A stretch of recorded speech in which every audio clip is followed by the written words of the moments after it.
An Edmonton pastor who was arrested and jailed for breaking COVID restrictions had his charter challenge dismissed Monday. Pastor James Coates of GraceLife Church is being represented by lawyers with the Justice Center for Constitutional Freedoms. John Carpay with the JCCF joins me now to talk about the case. John, Pastor Coates had his charter challenge dismissed. Why? Well, seems the judge doesn't understand first-year constitutional law, which says that there are two steps to this process. Firstly, the government,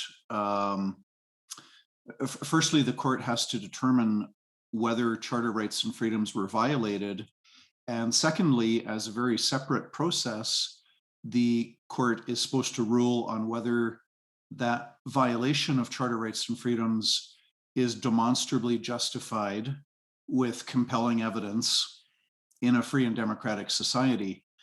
And what the judge did was he said, well, I think that the government's health orders are reasonable, and therefore the charter rights are not violated.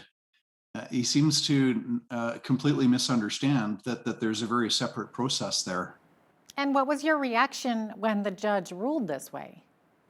I'm just extremely surprised as well as disappointed. Sometimes you get a court ruling and you kind of think, well, it could go either way, and you might be disappointed but not really surprised. But here I'm very disappointed, but I'm just incredibly surprised. The violations of our charter rights and freedoms are obvious. And again, people will have different opinions on whether those violations are justified, but that's a separate issue. So what's the next step in this court process for Pastor Coates and the JCCF? My understanding is the next court date is June 30th. We are in touch with Pastor Coates, and we're looking at appealing this decision because it is so appalling. That was John Carpay with the Justice Center for Constitutional Freedoms.